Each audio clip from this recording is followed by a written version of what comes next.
우리가 지금까지 쭉 살펴본 것처럼 주기도문에는 초반에 앞부분에 하나님 청원이라고 해서 세 가지 하나님에 관한 기도가 있습니다. 하나님 이름 거룩히 여김 받으시고 또 나라가 임하시고 하늘처럼 땅에서도 하나님의 뜻이 이루어지게 해주십시오라는 세 가지 청원이 있고 이게 끝나고 나면 뒤에 이제 우리 청원이라고 해서 우리에 관한 기도가 이어져 나오는 그런 구조를 가지고 있습니다. 어떻게 보면 따로 좀 분리할 수 있는 마치 십계명처럼 하나님에 대한 계명, 사람에 대한 계명처럼 이렇게 주기도문도 두 가지로 구분해서 생각할 수 있습니다. 그런데 이 두 가지가 또 분리된 무엇이라기보다는 하나님과 또 하나님의 이름, 하나님의 나라, 하나님의 뜻을 구하는 사람에게 또 이런 일들이 일어난다는 것, 또 이런 삶을 살아가는 사람이 하나님의 이름을 거룩하게 하고 하나님의 나라가 임하길 기도하고 그 뜻이 나에게 우리에게 이루어지기를 구하는 사람이다라는 어떤 그런 연결성을 가지고 있다는 것도 알 수 있습니다. 어쨌든 우리가 오늘 이 시간부터는 세 가지 우리 청원에 대해서 살펴볼 텐데, 첫 번째 우리 청원이 오늘 우리에게 필요한 양식을 주십시오라는 기도입니다. 어려울 것이 없는 기도죠. 하나님 우리에게 이러한 양식을 주십시오라는 기도이고요. 액면가 그대로 말을 하자면 정말로 우리에게 필요한 양식, 우리가 먹을 것을 주십시오라는 그런 뜻이 담겨 있는 기도인데, 사실 이 기도에는 그보다 훨씬 더 깊은 의미가 담겨 있습니다. 어떤 의미가 담겨 있는지 이 시간 말씀을 통해서 함께 발견하고 또 이 기도를 드릴 때마다 이 정신을 가지고 기도할 줄 아는 그런 사람으로 깊어져 가길 예수님의 이름으로 축복합니다. 주께서 가르치신 기도에 일용할 양식을 구하는 기도가 담겨 있는데, 말씀드린 것처럼 이것은 말 그대로 일용할 양식을 구하는 기도라고 할 수 있습니다. 근데 그 시대를 좀 우리가 생각해 볼 필요가 있는데요. 예수님께서 제자들에게 이 기도를 가르치셨을 때는 로마 속국 시대였죠. 유대인들이 사실은 오래전부터 나라가 없었어요. BC 한 6세기 정도에 나라가 망했죠. 나라가 없었던 시대를 꽤나 오래 살고 있었습니다. 나라 주인만 계속 바뀐 거고 나라는 없는 상태로 오랫동안 살았습니다. 그러니 얼마나 자기 나라를 갖고 싶었겠습니까? 다시 회복하고 싶은 마음이 굉장했죠. 게다가 속국이 되면 자기를 지배하는 나라에 뭘 바쳐야 됩니다. 뭘 바치죠? 세금을 바쳐야 됩니다. 근데 이스라엘 백성들이, 유대인들이 나라를 오랫동안 뺏기다 보니까 나라를 되찾고 싶은 마음이 굉장했고, 그래서 사실은 여러 번 그 반란, 로마 입장에서 보면 반란 내지는 독립투쟁 이런 일들이 많았어요. 그리고 실제로 마카비 시대라고 부르는데요, 한 100년 정도 독립을 했던 적이 있습니다. 잠깐. 그때 로마가 완전히 짓밟아가지고 초토화를 시켜버렸거든요. 뭐 그런 일들도 있곤 했습니다. 그리고 틈만 나면 어떤 소동이 일어나기도 하고, 틈만 나면 어떤 자꾸 독립에 관한 어떤 일이 생기니까 로마가 뭘 더 부여하겠습니까? 세금을 더 많이 때리는 겁니다. 그런 일을 할 때마다 세금을 더 많이 때려가지고 아예 그런 생각을 못하게 만들어 놓는 겁니다. 그러니까 유대인들은 세금을 좀 많이 냈다고 볼 수 있습니다. 그러니까 굉장히 힘든 겁니다. 먹고 사는 것이 힘든데 세금까지 많이 내야 되니까 먹고 사는 것이 정말로 힘든 겁니다. 이런 시대를 그들이 살았습니다. 굉장히 가난했던 시대죠. 예전에 그 한 2000년 전 뭐 얼마나 부자였겠습니까? 가난해 먹고 사는 것이 문제였는데 그 와중에 세금까지 많이 내야 됐으니까 참 사는 것이 퍽퍽했던 뭐 그런 시대라고 말할 수 있습니다. 예수께서 이 사실을 잘 알고 계셨어요. 예수님께서도 삶으로, 몸으로 먹고 사는 문제가 참 힘들구나 라는 것을 이미 알고 계셨습니다. 그런 상황 속에서 제자들에게 기도하라고 가르치시면서 일용할 양식 공급해 주시길 기도하라고 가르쳐 주신 겁니다. 그러니까 굉장히 절박한 기도이기도 했거니와 간절한 마음으로 먹을 것 공급해 주시길 기도하게 했던 겁니다. 이걸 생각해 보면 특별히 일용할 양식, 또 굉장히 먹고 사는 것이 힘든 상황 속에서 매일의 양식을 구해야 됐다라는 걸 생각해 보면 어떤 시대가 좀 떠올라야 됩니다. 광야 세대입니다. 광야 세대. 이스라엘 백성들이 출애굽하고 광야를 이렇게 떠돌았지 않습니까? 그 광야는 말 그대로 광야입니다. 먹을 것이 없는 곳이죠. 마실 것도 없고 먹을 것도 없는 그런 곳을 그들이 떠돌아 다녔습니다. 특별히 그들이 출애굽해가지고 얼마 지나지 않아서 그 엘림과 어디 사이 뭐 사이에 신광야라는 딱 곳에 딱 도착했을 때예요.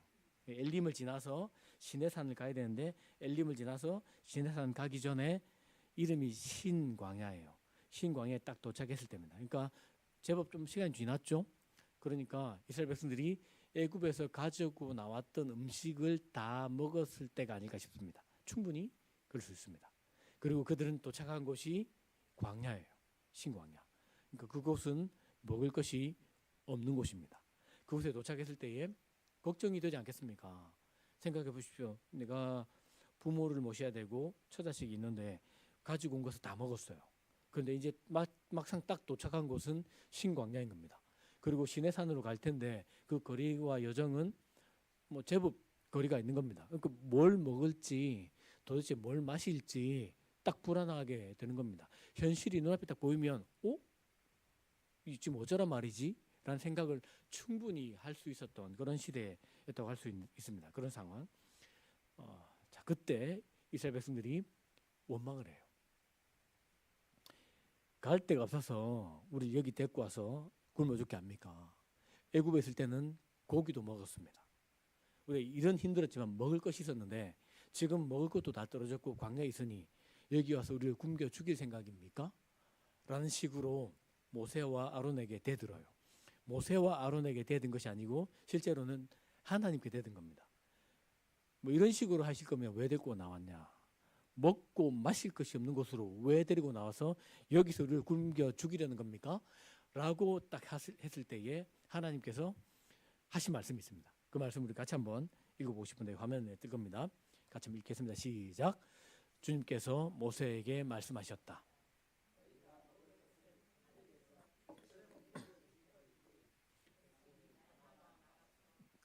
그날 먹을 만큼 거두어 드리게 하여라. 이렇게 하여 그들이 나의 지시를 따르는지 따르지 않는지 시험하여 보겠다. 만나를 약속하신 겁니다. 그리고 사실 이때 메추라기 고기도 엄청나게 주시거든요. 뭐 어쨌든 뭐 그런 일이 있었는데 불평할 그때 하나님께서 내가 만나를 매일 내려주겠다라고 하시면서 그 다음에 하는 말씀이 그날 먹을 만큼만 거두어라. 이렇게 해서 너희가 내 말을 듣는지 지키는지 지키지 않는지 내가 시험하여 보겠다라고 하나님께서 그렇게 말씀하셨습니다. 순종했을까요? 불순종했을까요? 불순종합니다.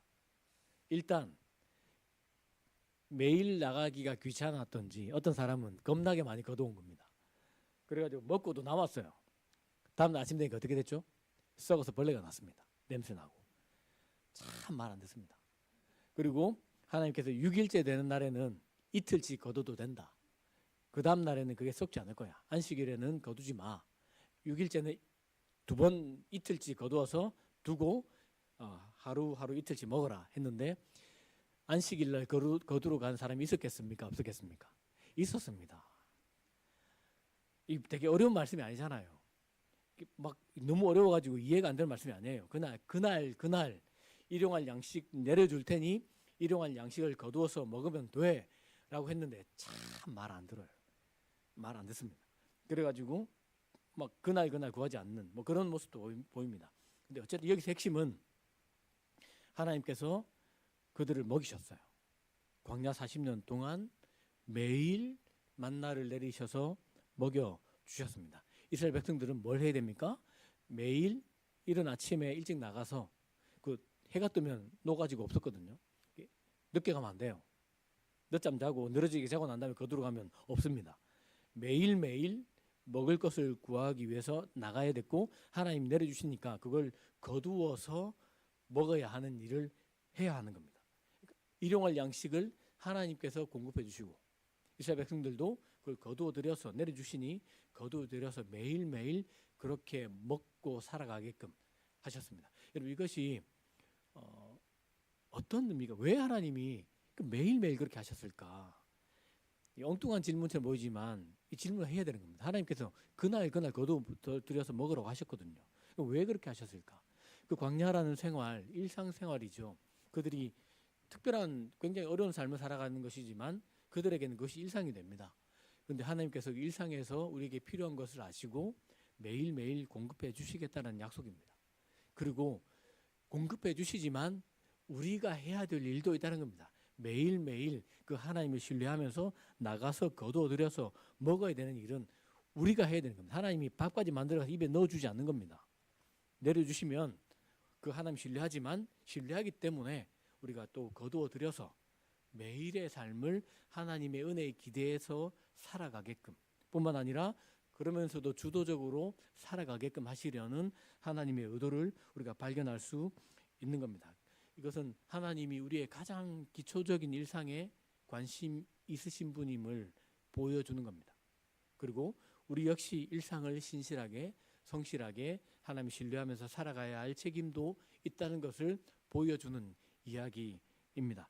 여러분, 일상에 필요한 것들을 공급하고 특별히 일용할 양식을 구하는 것은 하나님이 우리에게 관심 있다는 것을 보여주는 겁니다. 뿐만 아니라 그렇지만 그럼에도 내가 해야 할 일 난 성실하게 하면서 살아가겠습니다라는 결단이기도 한 겁니다. 여러분, 마태복음 같은 우리가 읽었는데요. 마태복음 6장 뒷절을 보면 굉장히 유명한 말씀이 있죠. 하나님께서 공중난새를 봐라. 들에 핀 백합화를 봐라. 걔들이 무슨 농사를 짓냐 옷을 짓냐. 하나님께서 매일매일 먹이시고 입히시지 않니? 그러니까 그 하나님을 신뢰하면서 살아가라. 하나님이 우리에게 필요한 것 알고 있다라고 그렇게 가르쳐 주고 계십니다. 하나님이 우리 일상에 관심이 있다. 그리고 우리 일상에 은혜를 베풀어 주실 것이다. 그 하나님 신뢰하면서 일용할 양식을 구하고 그러면서 또한 하나님 신뢰하면서 먼저 하나님 나라와 하나님의 의를 구하는 삶을 살아가야 된다라는 가르침이 담겨 있는 겁니다. 우리가 이 기도를 드릴 때에도 그 의미가 담겨 있다는 사실을 기억하면서 하나님 나에게 관심 있다는 사실을 기억하면서 또한 내가 해야 할 일이 있다는 것을 기억하면서 살아가야 한다는 것을 기도할 때마다 깨달아야 하겠습니다. 여러분, 뿐만 아닙니다. 이것은 아주 중요한 의미가 담겨 있는데요. 저희 부모님이 제가 어릴 때 주로 하셨던 일이 뱃일과 하나 더 있었는데 벼농사였습니다. 그때 저희 시골에는 거의 모든 분들이 그 벼농사를 논농사를 하셨습니다. 밭도 있었는데 논도 있었어요. 그러니까 좀 밑에 물 받기 아쉬운 곳에서는 벼농사를 짓고 좀 높은 산이라든지 뭐 이런 곳에서는 언덕이 비탈진 곳에서는 막농사를 짓고 이렇게 했습니다. 벼농사 짓는 것을 제가 어릴 때부터 쭉 목격했는데 야, 진짜 돈 안 됩니다. 벼농사가 돈이 안 돼요. 그리고 엄청 힘듭니다. 봄 되면 겨우내 이제 그 씨나라기도 하죠. 그걸 딱 보관해 놨다가 때가 되면 싹을 틔워요. 이렇게 덮어가지고 막 싹을 틔우십니다. 그리고 이제 봄 되면 땅 밭을 갈고 농 갈고 물 받아가지고 잘 준비해 놓고 난 다음에 모내기 합니다. 모내기 하면 막 그 줄 넘기고 제가 줄 많이 잡았거든요. 줄 넘기기도 하고 아니면 그 중참이라고 해가지고 뭐 새참 중간에 막 고구마 이런 것들 해가지고 갖다 나르기도 하고 밥도 먹고 뭐 이런 일을 했습니다. 그거 힘듭니다. 지금은 기계가 다 하지만 그때는 다 사람 손으로 했기 때문에 힘들어요. 그러고 난 다음에도 자라가는 동안에 때를 따라 물을 대줘야 됩니다. 비가 안 오면 걱정이에요. 비가 많이 와도 걱정이에요. 그럼 다 물 빼주고 해야 되고요. 그 다 그냥 나락 심었거든요. 근데 좀 지나면 거기에서 피라고 불렀던 잡초가 자랍니다. 그럼 그것도 뽑으러 가십니다. 뽑아줘야 돼요. 뽑아주고 막 참 일 많습니다. 그리고 나중에 가을 되면 가을까지 잘 가야 되는데 여름 되면 우리나라에 뭐가 불죠? 태풍이 옵니다. 태풍. 초가을에도 태풍이 온 때가 있거든요. 그럼 난리 납니다. 초가을에 태풍 오면 나중에 그 흉년이 흉년. 거둬들일 게 별로 안 많아요. 그 농사 지었던 것이 잘 자랐는데 태풍 불면 다 어떻게 됩니까? 얘들이 엎드러져서 다 잡니다. 피곤해가지고. 그러면 또 농부들 가가지고 다 세웁니다. 묶어서 세우고 그래야 한 알이라도 더 거둘 수 있기 때문에 다 그렇게 합니다. 그렇게 하고 또 거두어들이고 난 다음에 타작하고 모아가지고 난 다음에는 볕에다 말립니다. 큰 뭐 정 같은 거 끄적대기 같은 거 깔아놓고 그 위에 쭉 다 부어놓고 이게 말립니다. 말리고 주로 제가 했던 일은 때가 되면 발로 가지고 다니면서 뒤집습니다. 뒤집어서 골고루 말리는 일, 뭐 그런 일도 해야 하는 겁니다. 그런데 비가 온다. 빨리 가서 또 덮어야 됩니다. 덮어서 막 이렇게 하고 그리고 다 하고 난 다음에 이제 도정해서 까고 그걸 밥으로 먹습니다. 그러니까 정말 손 많이 갑니다. 그러니까 밥을 먹을 때 그걸로 밥을 먹었거든요. 그러니까 밥을 흘리면 되겠습니까? 안 되겠습니까? 주워 먹으라 이야기하셨습니다. 저는 다 주워 먹었습니다. 지금 저희 집은 흘리면 버려라 이렇게 하는데 저는 다 주워 먹었습니다. 밥그릇에 밥알 하나 붙어 있으면 되겠습니까? 안 되겠습니까? 싹싹 쓸어 먹어라. 그러니까 쓸어 먹어라 해가지고 막 그렇게 깨끗하게 먹었습니다. 그 다 이유가 있는 겁니다. 왜냐하면 그 한 톨 얻기 위해서 1년 동안 애쓰는 그 농도가 강도와 정도가 상당한 겁니다. 무슨 말이냐면 우리가 그냥 한 끼 먹는 밥이 아니라 그 밥을 먹기 위해서 1년 내내 수고해야 되는 겁니다. 거기에는 좋은 기후가 있어야 되고 알맞은 바람, 햇빛, 비가 있어야 되는 것입니다. 병충해가 덜해야 되는 것이고 있으면 잡아야 되고 농약 쳐야 되는 거고요. 태풍 불면 안 되고 태풍 불고 나면 다시 세워야 되는 그런 작업도 해야 되고 거두들고 난 다음에 말리고 뭐 이런 일도 반복해야 되고 그런 일을 통해서 한 끼 식사가 올라왔기 때문에 이건 수고의 결정체입니다. 밥 한 그릇은 그냥 한 그릇 아니고 정말 수고의 결정체이기 때문에 굉장히 소중하게 여겨서 그래서 떨어지면 주워 먹고 한 톨도 다 썰어서 먹고 그렇게 했던 겁니다. 여러분 불과 뭐 한 3, 40년 뭐 한 길게 잡아도 50년 전에 이런 일을 우리 부모님들이 다 하고 살았습니다. 2000년 전이면 어땠을까요? 먹고 사는 것이 좀 보통 문제가 아닙니다. 그리고 이스라엘 땅은 6개월 건기, 6개월 우기입니다. 그리고 뭐 이른 비, 늦은 비 이거 정확하게 와야 됩니다. 그때에 비가 와야 파종하고 그때 비가 와야 얘가 자라고 그 다음 거 심고 그 다음 것이 자라고 뭐 이런 아주 기막힌 정말로 그 딱 때에 비가 와야 되고 그때 비가 안 와야 되고 이래야 되는 겁니다. 이스라엘 백성들이 그런 삶을 살았거든요. 그리고 그때 당시 옛날에는 뭐가 있었습니까? 전쟁이 있었습니다. 그리고 약탈하는 사람도 있었지 않습니까? 농사 딱 짓고 나고 딱 거둘 때 되면은 힘센 사람들이 와가지고 싹 털어갔습니다. 이런 일이 없어야 한 끼 밥을 먹는 겁니다. 이른 비와 늦은 비가 와야 되고 때맞춰 바람이 불어야 되고 때맞춰 바람이 안 불어야 되고 햇빛이 잘 나야 되고 전쟁이 없어야 되고 전염병이 없어야 되고 아픈 사람이 없어야 되고 이래야만 한 끼 식사를 제대로 할 수 있었던 겁니다. 여러분 보통 일이 아니에요.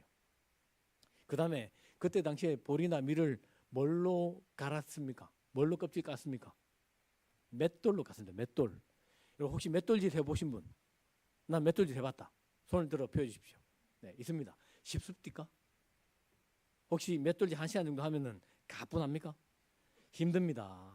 여러분, 그 제가 조사를 해보니까 연자 맷돌 있죠. 짐승이 가는 맷돌, 낙이나 뭐 이런 게 가는 것은 1시간 갈면은 한 8kg 갑니다. 8kg. 1시간 갈면. 사람이 손으로 갈면 1시간 갈면 500g입니다. 500g. 뭐 많아야 한 800g.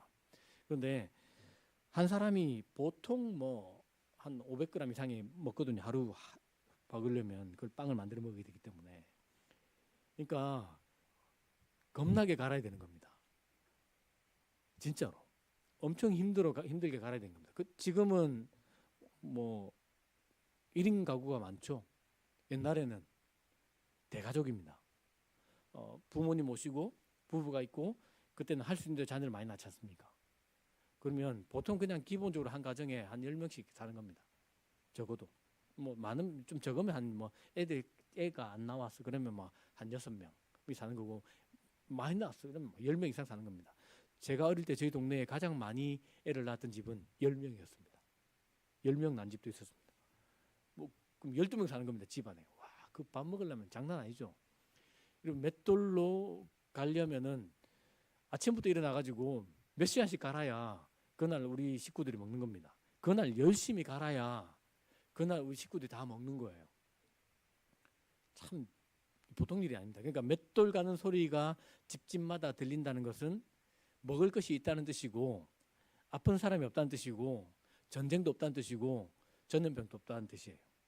나라님들이 정치를 좀 잘해서 백성들이 편안하게 맷돌질을 하고 있다. 라는 것을 알 수 있습니다. 여러분 여담이지만 잠언 31장 보면 현숙한 여인이라고 나옵니다. 현숙한 여인. 거의 슈퍼우먼에 가깝거든요. 현숙한 여인인데 에쉐트 하일이라는 그 히브리어를 현숙한 여인으로 번역했어요. 근데 이 두 단어가 합친 건데 여자라는 단어와 그 다음에 능력, 힘, 부, 군사 이런 걸 뜻하는 단어가 합쳤는데 번역하기를 그냥 현숙한 여인으로 번역했습니다. 실제 단어의 의미를 그대로 살려가 직역하면 능력 있는 여자, 힘센 여자입니다. 그리고 이 맷돌질을 그렇게 하루에 서너 시간 이상씩 했다고 생각하면 굉장히 튼튼한 팔뚝을 가졌을 것으로 충분히 생각할 수 있고, 건강한 여자 내지는 튼튼한 여자라고 번역하는 것이 오히려 더 맞지 않나? 라고 생각합니다. 실제로 그 여인이 하는 일을 보면 대단히 건강하고 튼튼한 생활력 어마어마하게 강력한 여인에 가깝거든요. 그러니까 맷돌질을 그렇게 하고 먹었다는 것은 여러분 그냥 맷돌질해서 일용할 양식을 먹었다라는 것이 아니라 우리 삶의 모든 전반적인 영역에서 정치, 경제, 사회, 외교, 군사, 그리고 건강, 사람들과의 관계, 여러 가지 측면에서 하나님이 은혜를 주셨기 때문에 이 하루 한 끼 식사를 맷돌질 서너 시간 해가지고 온 가족이 함께 먹었던 겁니다. 일용할 양식을 먹는다는 것이 무슨 말이냐 하면 하나님 우리가 그렇게 평안하게 하루 한 끼를 먹을 수 있도록 삶의 모든 영역을 다스려 주십시오. 나라 일부터 해서 외교 일부터 해서 군사 일부터 해서 사회적으로 경제적으로 우리 건강 문제도 자녀 문제도 모든 영역에서 하나님 우리를 붙들어 주셔서 우리가 평안한 가운데 따뜻한 한 끼 식사를 하게 해 주십시오 라는 뜻입니다. 그러니까 아무리 힘들어도 맷돌을 서너 시간씩 갈고 그런 소리가 났다는 것은 평안했다는 뜻입니다. 먹을 것이 있었다는 뜻이고 사회가 안정적이었다는 뜻을 포함하고 있는 겁니다. 이런 일들을 우리 가운데 허락해 주십시오. 우리 삶의 모든 것이 하나님께 기대어 있습니다. 그러니까 우리 삶의 모든 영역에서 하나님 은혜 베풀어 주십시오 라는 의미가 담겨 있는 그런 기도라고 말할 수 있습니다. 여러분 또 이러한 양식에 관해서는 우리가 초대교회를 좀 생각해 볼 필요가 있습니다. 초대교회를 보면 그들이 적어도 일주일에 한 번 이상, 어떤 두 번 이렇게 모여서 날마다 모였다라는 번도 있거든요. 자주 모여서 예배를 드렸습니다. 그 예배에 뭐가 포함됐을까요? 식사가 포함되어 있었습니다. 초대교회 예배에 식사가 포함되어 있었는데 그 식사는 어디에 뿌리를 두고 있을까요? 예수께서 잡히시기 전날 밤 마지막 제자들과 식사했던 유월절 만찬, 그것이 교회의 식사의 뿌리였습니다. 그러니까 교회가 함께 모여서 예배드리고 식사하는 것은 성찬이었습니다. 그때 당시에는 지금 우리가 지키는 성찬식, 그것을 그들이 떡을 떼고 잔을 마시면서 한 끼 식사를 온 교회 성도가 했다라는 것을 알 수 있습니다. 특별히 초대교회는 가난한 사람들이 많았습니다. 그 시대에 가난한 사람이 많아서 물론 부자도 있었죠. 부자들이 뭐 했습니까? 자기 부동산을 팔아서 그걸 가져와가지고 사도들 발 앞에 놓으면 사도들이 그것을 정리해가지고 함께 먹는 그런 유무상통의 공동체를 만든 겁니다. 굉장히 특별한 공동체였는데요. 그래서 사도행전을 보면 초대교회 성도들 중에서는 가난한 사람이 없었다라는 기록이 있을 만큼 그런 세상을 만들지 않았습니까? 근데 이것이 어디에 뿌리를 두고 있냐면 성찬에 뿌리를 두고 있습니다. 예수를 먹고 마시는 일에 뿌리를 두고 있는 겁니다. 우리 있는 교회는 제가 뭘 늘 강조합니까? 밥 먹는 걸 강조합니다. 밥. 예배 끝나고 난 다음에 우리가 함께 밥 먹는 시간은 때가 돼서 먹는 것 물론 맞습니다. 때가 돼서 밥을 먹어야 되죠. 그런데 구약의 의미로 따져보자면 그것은 화목제사에 가깝습니다. 예배를 드리고 난 다음에 함께 화목제사는 예배를 드리고 난 다음에 그것을 함께 먹었어요. 그래서 우리가 예배를 드리고 난 다음에 함께 먹는 식사는 구약의 의미에 굳이 연결시키자면 화목제사에 가깝고요. 신약으로 가져오면 성찬식에 가깝습니다. 그러니까 반드시 해야 되는 겁니다. 예배까지, 그러니까 식사까지 예배입니다. 이건 거짓말이 아니에요. 그냥 구호가 아니고 원래 그런 겁니다. 그렇게 해야 예배를 제대로 드린 겁니다. 그래서 밥 안 먹고 도망가시면 안 됩니다. 식사 꼭 하셔야 됩니다. 식사 꼭 하셔야 예배를 우리가 제대로 드렸다라고 말할 수 있는 겁니다. 그리고 그것은 성찬에 기대어 있다라고 말씀드렸죠. 그러니까 일용할 양식을 구한다라는 것은 성찬을 구하는 것과 똑같아요. 적어도 초대교회에서는 그런 의미를 가지고 있었던 겁니다. 그래서 우리가 일용할 양식을 하나님께 구한다는 것은 예수를 구하는 것과 똑같은 의미입니다. 예수를 먹고 마시게 해 주십시오. 우리의 매일매일 그 예수를 먹고 마시며 예수를 신뢰하고 예수에 기대어서 살아갈 수 있는 은혜를 우리에게 주십시오라고 구하는 것과 똑같아요.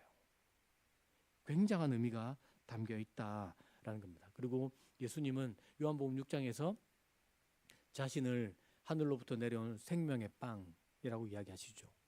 그리고 예수님이 태어나신 성탄이 이제 곧 이제 성탄절인데 예수님이 어디에서 태어나셨죠?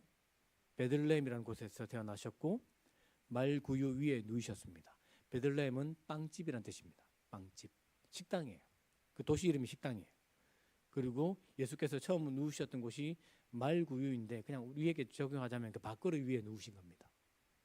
빵집에서 태어나셨고 식당에서 태어나셨고 밥그릇 위에 예수께서 딱 누우셨어요. 그것은 정확하게 예수의 사명을 보여주시는 겁니다. 하늘로부터 내려온 빵이 되어서 우리의 식사거리가 되기 위해서 우리에게 생명을 주시는 식사가 되려고 빵이 되려고 예수님이 오신 것을 정확한 이미지로 보여주고 있다고 할 수 있습니다. 그렇기 때문에 일용할 양식을 구하는 것 자체가 예수를 구하는 것이고 내가 예수로 사는 인생입니다.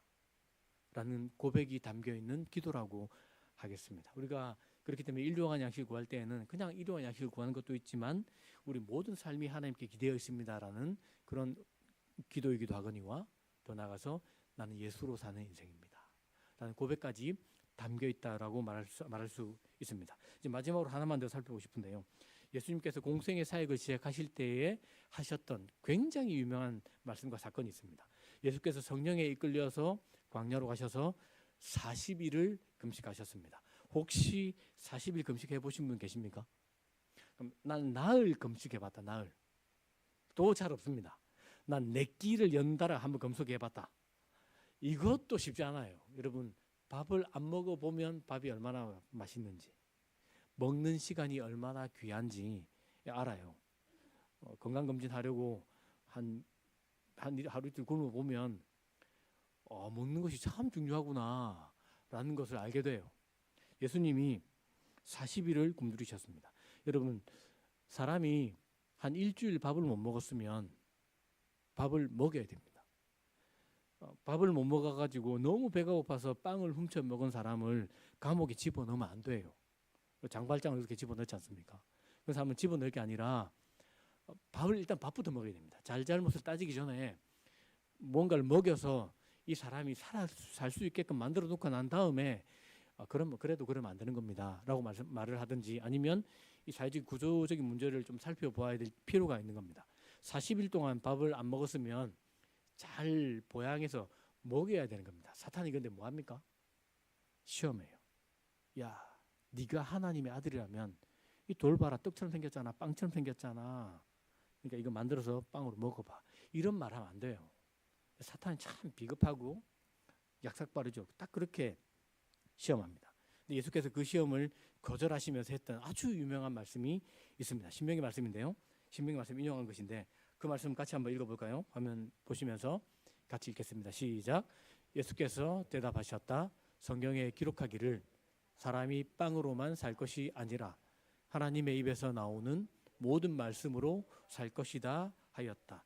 여러분 굶주리지 않으셔도 되는 분이 굶주리셨죠. 또 그분은 돌을 빵으로 만들어서 드실 수 있는 능력도 있으셨습니다. 그런데 그것을 다 거절하셨습니다. 그러면서 우리에게 주신 말씀, 그것이 사람이 빵으로 사는 건 맞아. 근데 빵으로만 사는 것이 아니라 그보다 더 중요한 것이 있는데 하나님의 입에서 나오는 모든 말씀으로 살아가는 존재야. 사람은 그런 존재야. 라는 것을 가르쳐 준 겁니다. 그러니까 예수께서 그 굶주림 속에서도 돌을 빵으로 만들지 않은 것은 사람은 빵과 물로만 채울 수 없는 무언가가 있어 라는 것을 보여주고 가르쳐 주시기 위함이었습니다. 그것이 곧 하나님의 말씀이었습니다. 아모스를 보면 이런 말씀이 있습니다. 같이 한번 보시면서 한번 읽어볼까요? 시작. 내가 이 땅에 기근을 내릴 날이 멀지 않았다. 주 야훼의 말씀이시다. 양식이 없어 배고픈 것이 아니요 물이 없어 목마른 것이 아니라 야훼의 말씀을 들을 수 없어 굶주린 것이다. 하나님의 말씀이 없어서 굶주렸다. 하나님의 말씀이 없기 때문에 그런 기근을 당할 텐데 이것은 그냥 먹는 것보다 훨씬 더 치명적인 기근일 것이다 라고 경고하는 겁니다. 여러분, 사람은 영적인 존재예요. 그래서 우리가 하나님을 예배하지 않으면 다른 뭔가를 예배해야 합니다. 그리고 사람의 마음은 어떤 사람은 돈이나 명예나 건강이나 먹을 것이나 여러 가지 것으로 채울 수 없는 공간이 있어요. 그래서 아무리 부자인데다가 아무리 권력자다 하더라도 공허함을 느낍니다. 그 안에 뭔가 구멍이 있기 때문에 그렇습니다. 전도서 기자는 그것을 가리켜서 사람에게 영원을 사모하는 마음을 주셨다라고 기록해 놓았고요. 어거스틴은 저는 하나님으로만 만족할 수 있습니다.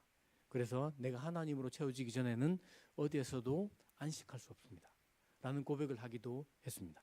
하나님으로만 채워지는 것이 우리에게 있어요. 사람의 마음은 하나님 만드셨잖아요. 그렇기 때문에 그 사람 마음은 하나님으로만 영원히 완전히 완벽하게 채워질 수 있는 겁니다. 무슨 말이냐면 사람은 하나님의 말씀을 먹어야 한다는 겁니다. 이걸 먹고 마시지 않으면 영 딴 거 먹습니다. 그리고 딴 것을 기웃거리면서 그런 것에 이끌려 다니고 중독이 되고 그것이 전부인 것처럼 그렇게 살아가게 되는 법입니다. 그렇지 않습니다. 하나님은 우리에게 말씀을 주셨고 예수께서도 사람은 빵으로만 사는 것이 아니라 또 그렇게 말하면 정말 다행이다. 고기도 먹어야 되는데 이렇게 말하는 사람이 있는데 그게 아니고요. 사람은 하나님의 말씀을 먹어야만 그 말씀을 받아들여야만 채워진다라는 것을 가르쳐 주는 겁니다.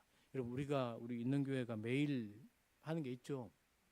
오늘 묵상을 제가 되게 글을 잘 써서 막 어마어마한 통찰력을 담아서 써드린 것은 아닙니다. 그냥 노력해서 써서 보내드린 건데 사실은 읽기 쉽지 않을 거라 생각해요. 솔직하게 말씀 제가 생각하면서 한편으로는 이거 많이 읽으신 분도 있을 거야. 내지는 뭐 대충 읽으신 분도 계실 거야. 라고 생각하지만 매일 써서 보내드립니다. 그 이유는 사람이 빵으로만 사는 존재가 아니기 때문에 그렇습니다. 그리고 두 번째 이유는 우리 있는 교회 비전 아닙니까? 말씀과 기도로 하나님과 사람을 잇는다. 이 우리 교회가 가야 될 방향이기 때문에 일을 하고 있는 겁니다. 그렇기 때문에 이번 한 주간은 부흥회도 있고 쉬지만 그래도 말씀을 읽고 매일의 말씀을 묵상하시면서 살아가는 것이 일용할 양식을 구하는 자들이 해야 될 가장 중요한 일 중에 하나라고 할 수 있습니다. 여러분 오늘 우리에게 일용할 양식을 주소서라는 이 기도에 담긴 의미를 우리가 살펴보았습니다. 말 그대로 우리에게 필요한 음식을 하나님 주십시오. 일상에 필요한 것들 하나님 공급해 주십시오.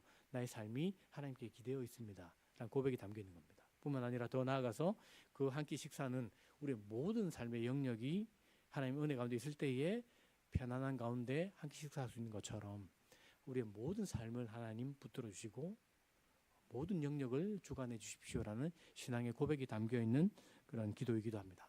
더 나아가서 예수로 사는 인생임을 고백하는 내가 예수를 먹고 마셔야 할 사람입니다. 매일매일 그 예수를 신뢰하며 살아가겠습니다. 라는 고백이 담겨 있는 기도이자 하나님의 말씀이 정말로 일용할 양식입니다. 그 말씀 가까이 하면서 내가 살아가겠습니다. 매일의 양식을 공급해 주십시오. 라는 고백이 담겨 있다라는 것을 우리가 살펴보았습니다. 그러므로 우리가 이 주기도문을 드릴 때마다 이 사실을 기억하면서 우리의 믿음을 고백하면서 이 기도를 드리고 하나님으로 인해 배부른 예수 그리스도로 인해 배부른 하나님의 말씀으로 인해 배부른 삶을 살아가는 저와 여러분 되길 예수님의 이름으로 축복합니다.